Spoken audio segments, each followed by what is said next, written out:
I cut contact with my sister after she started dating my ex, who gave me an STD that almost made me infertile, and now my mom's trying to secretly FaceTime her during visits with my baby.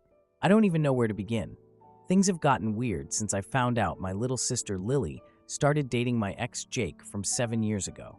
For context, Jake and I dated for 3 years in my early 20s. He cheated on me multiple times, which I only found out after we broke up. And worst of all, he knowingly gave me chlamydia that went undetected for months. By the time doctors caught it, it had caused significant scarring that severely threatened my fertility. So yeah, not exactly my favorite person. Understatement of the century. My husband Ethan and I struggled for years to conceive because of those complications. We went through multiple rounds of expensive fertility treatments that drained our savings completely. Thankfully, we eventually had our daughter Sophie, who just turned 1 last month. We're lucky to have a home that Ethan inherited from his grandparents. Otherwise, we'd be in serious financial trouble.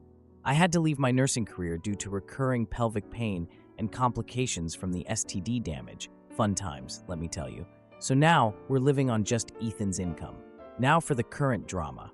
6 months ago, Ethan and I were celebrating our anniversary at this little Italian place downtown. I went to the bathroom, and on my way back, I spotted my sister sitting at a table near the back with none other than Jake. They were holding hands across the table and looking at each other. I literally froze in place, and when she saw me, the look on her face said it all. She knew exactly what she was doing and had been hiding this relationship. I confronted her the next day, and she had the audacity to say, "It was a long time ago, and he's changed." She apparently had been dating him for months without telling anyone in the family. I told her I couldn't have someone in my life who would choose a relationship with the man who caused me years of physical pain and emotional trauma, especially when she knew everything he'd done to me. I made the decision to cut contact completely. Fast forward to yesterday. I was sitting at my kitchen table reading the 5th text message from Lily this week. All variations of, "I love him. Why can't you understand and be happy for me?" Like seriously, how selfish can you be to expect that from someone? Then the doorbell rang. It was my mom. She said she was just checking in on the baby. Nothing unusual there. She visits about once a week to see Sophie, but something felt off about her behavior. While she was holding Sophie, she casually mentioned that Lily had been asking about the baby and suggested that family should be family, regardless of who they date. I was already irritated by this comment, typical mom trying to mediate without understanding the situation. But then, I noticed something that made my blood boil. Her phone was subtly angled towards Sophie, and I caught a glimpse of the screen. She was video calling someone, and I saw Lily's face. "Are you seriously video calling Lily right now, without telling me?" I asked. My mom immediately got defensive, saying Lily has a right to see her niece, and that I'm being childish about something that happened 7 years ago. When I reminded her about the fertility issues I suffered because of Jake, she had the nerve to say, Jake has changed and that I should forgive for everyone's sake. I told her very clearly that anyone who disrespects my boundaries regarding Jake will not have access to my child. I asked her to leave, and she left in a huff, muttering something about me tearing the family apart. After she left, I broke down crying while holding Sophie. I've been dealing with this betrayal from my sister for months, and now my own mother is sneaking around behind my back to show my baby to the sister who chose my ex over me. The ex who, may I remind everyone, knowingly gave me an STD that led to years of pain, medical treatments, and nearly robbed me of my chance to have a child. Ethan came home from work and found me still upset. He reminded me that my feelings are valid and that protecting our family isn't selfish. He's been my rock through all of this, but even he is getting frustrated with my family's inability to respect our boundaries. This morning, I received a text from Lily saying she wants to meet to talk things out and that she's willing to break up with Jake if that's what it takes to be back in my life. Part of me thinks this is just manipulation to get me to engage, and another part wonders if she's finally seeing him for who he really is. Either way, I'm exhausted by all of this. I keep asking myself if I'm being too harsh. Am I wrong for keeping my child away from people who can't respect my boundaries?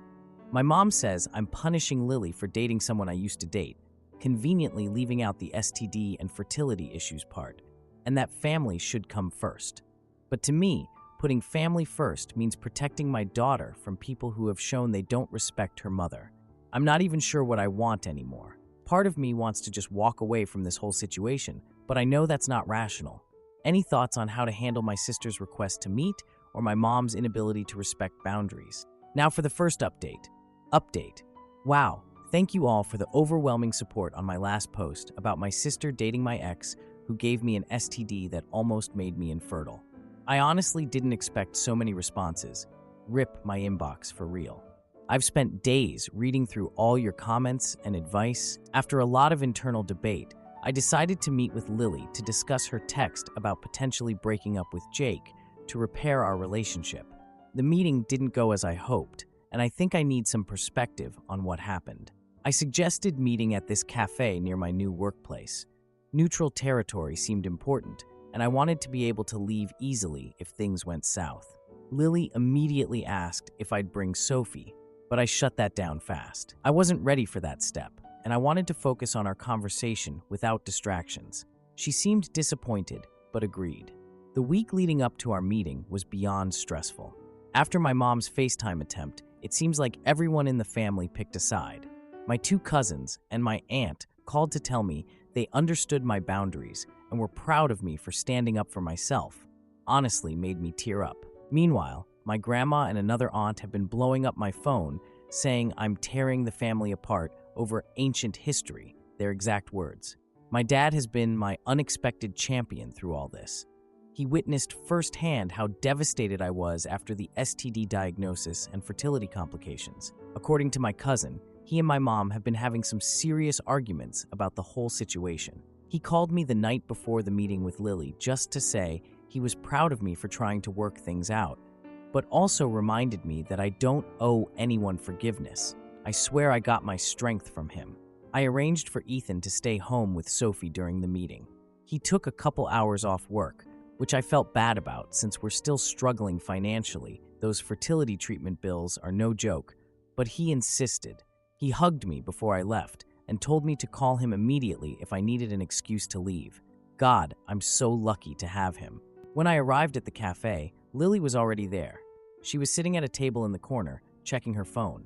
I noticed she didn't look remorseful, more like anxious.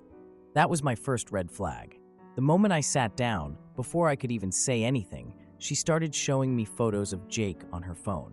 Look how happy he makes me, and he's completely changed from the guy you knew. And my personal favorite, what happened with you guys was so long ago. I just sat there silently, watching my sister defend the man who caused me years of physical pain and emotional trauma. With each swipe to the next photo, my hope for reconciliation faded a little more. When I finally spoke, I asked her point blank if Jake had ever acknowledged what he did to me or expressed any remorse for it. Her reaction told me everything before she even answered. "We don't really talk about that stuff," she mumbled, looking down at her coffee. "It's in the past." Then came the bombshell. Lily revealed that she wasn't actually planning to break up with Jake at all. Her text had been a ploy to get me to meet with her. She thought if I just met with Jake again, I would see how different he is now, and everything would be fine. She casually mentioned that Jake was actually waiting at another cafe down the street and could join us in a few minutes. This whole meeting was a setup. She never intended to respect my boundaries. She was trying to ambush me with Jake. "He really wants to apologize in person," she said, already reaching for her phone to text him. That's when I stood up to leave. Lily grabbed my arm as she begged me not to go. What she said next made me blood run cold. "Jake has questions about Sophie. He's been really interested in your baby.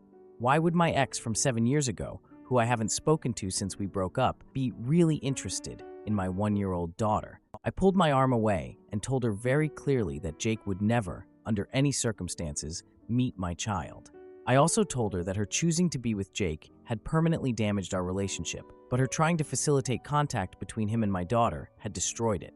As I walked to my car, I spotted Jake watching from across the street. He was leaning against a lamppost, and he didn't seem remorseful or sad. He was angry. That made me walk faster. I called Ethan from the car. I explained what happened and asked him to make sure all the doors were locked. Something about Jake's interest in Sophie alarmed me. That evening, my phone started blowing up with texts from numbers I didn't recognize. You're so selfish. Stop being so dramatic. Jake is a great guy. You're just bitter. And other lovely messages. It became clear that Lily had been sharing a very different version of events with friends and extended family. According to her narrative, I'm just a vindictive ex who can't move on and is using my baby to punish her. Edit. Rip my inbox. Seriously, I'm trying to respond to as many comments as I can, but there are hundreds. To answer the most common questions. 1. Yes, I'm absolutely certain Sophie is Ethan's. She was conceived through IVF using his sperm after years of trying. 2. No, Jake and I haven't had any contact whatsoever in the 7 years since we broke up until now. 3. Yes, I've kept all the texts from the unknown numbers in case I need them for documentation. I'm mentally and physically exhausted from all this drama. The chronic pelvic pain I still deal with from the STD damage flared up after the meeting. Stress always makes it worse, which is another fun reminder of Jake's lasting impact on my life. Ethan has been amazing through all of this, taking care of Sophie when I'm in too much pain to pick her up, and reassuring me that I'm not crazy for feeling violated by Jake's sudden interest in our daughter. My dad called yesterday to check on me after hearing Lily's version of events. When I told him what really happened, he was furious. He said he's going to have a serious talk with both my mom and Lily about respecting boundaries. It's a small comfort, but at least someone in my family is firmly in my corner. I've decided to block Lily's number for now. I can't handle the emotional manipulation on top of everything else. Some of you suggested I might need legal protection if Jake continues to show interest in Sophie, and I'm considering talking to a lawyer just to understand my options. Looking back at the meeting, I realized there were red flags from the start. Lily's immediate defense of Jake, her complete dismissal of the harm he caused me. She wasn't there to reconcile. She was there to wear me down. I'm still processing everything that happened and what Jake's interest in Sophie might mean. Honestly, it keeps me up at night. I'm trying to focus on protecting my little family right now, rather than fixing my relationship with Lily or my mom. I'm mentally preparing myself for whatever happens next with this situation. I have a feeling the drama is far from over, especially with Jake now directly involved. We'll update when there's something new to share. Now, for the second update. Update 2. What a nightmare these past few weeks have been. For those just joining my saga, links to my original post and first update are in my profile. My last post got locked due to some rule about excessive drama, which is ironic considering this is literally my life right now. It's been 3 weeks since that disaster of a meeting with my sister at the cafe. After blocking Lily's number, I also went ahead and blocked her on all social media platforms, something many of you suggested in the comments, and you were absolutely right. I made it crystal clear to everyone in my family that anyone maintaining contact with Jake would not be welcome in our home or around Sophie, period. No exceptions. My parents are now openly divided on this whole situation. My dad has been my rock through all of this. Seriously, I don't know what I'd do without him. He calls me almost daily just to check in and make sure I'm doing okay. My mom, on the other hand, keeps sending these passive-aggressive texts about how I'm tearing the family apart over ancient history because apparently permanent reproductive damage is just something you should get over, I guess? The stress from everything triggered a massive flare-up of my chronic pelvic pain last week. I had to take an entire week off from my new job as an administrative assistant at a medical office. I finally find decent work after leaving nursing, and then this happens. My boss was understanding, but I could tell she was frustrated. I've only been there for a month, and I've already needed significant time off, though several coworkers have been surprisingly supportive after I explained the bare minimum of what's going on. Our financial situation is getting worse by the day. Even though we own our home outright, thank you Ethan's grandparents, we're falling behind on utility bills. Between my missed work, the ongoing treatments for my pelvic issues, and those massive fertility treatment payments still hanging over our heads, our savings are basically non-existent at this point. Ethan picked up some weekend shifts at the warehouse, but it's barely keeping us.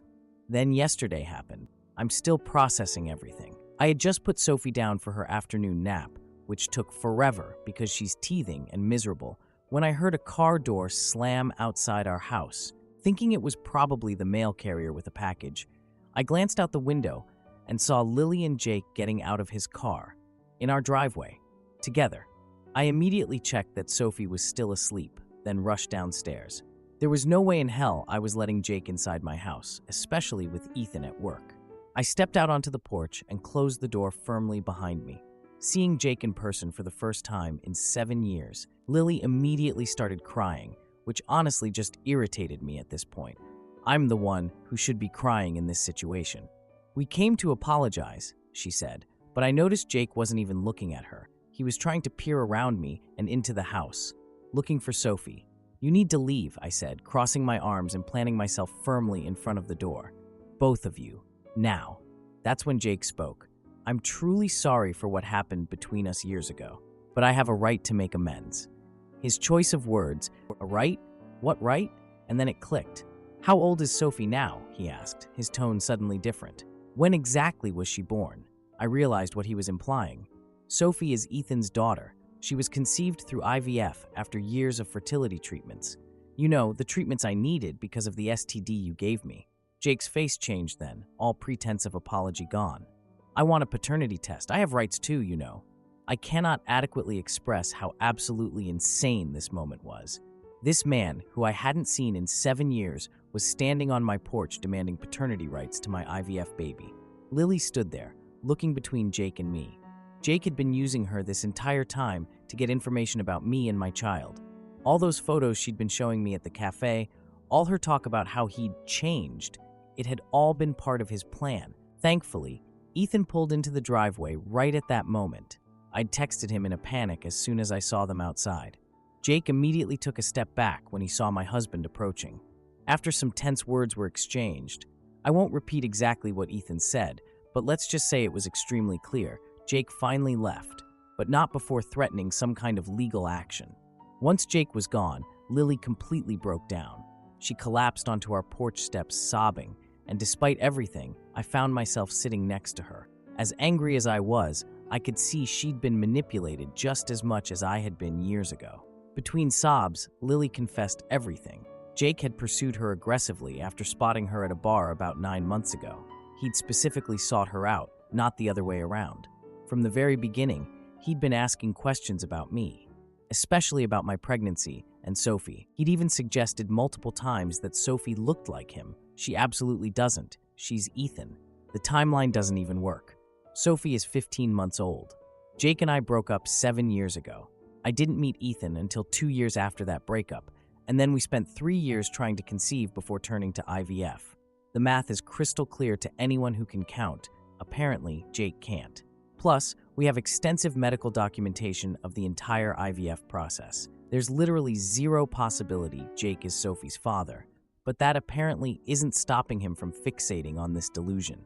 By evening, Lily was still at our house, curled up on our couch and refusing to go back to her apartment where Jake might find her. Despite everything, I couldn't bring myself to send her away. Seeing how thoroughly Jake had manipulated her brought back all those memories of how he'd manipulated me years ago.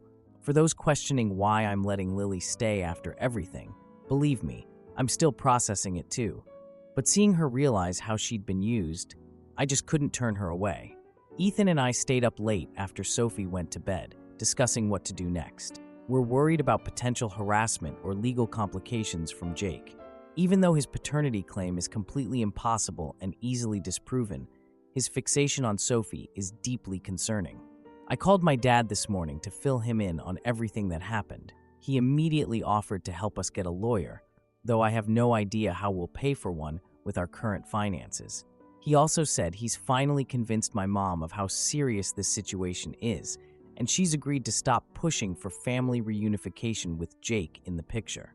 As I'm typing this, Lily is in the guest bathroom taking a shower, and I can hear Sophie babbling in her playpen. I'm still angry at my sister, but seeing her stand up to Jake yesterday and choose me over him has opened a tiny door to potential reconciliation. We have a lot to work through, but for now, we're united against a common threat.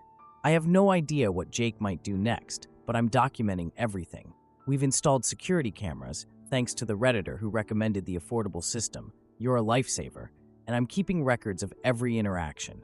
I'm exhausted, scared, and still processing the fact that my ex is apparently so fixated on getting back at me that he dated my sister for months just to get information about my child. Who does that? A small part of me feels validated knowing that Lily finally sees Jake for who he truly is. But mostly, I'm just worried about protecting my family from whatever he might try next.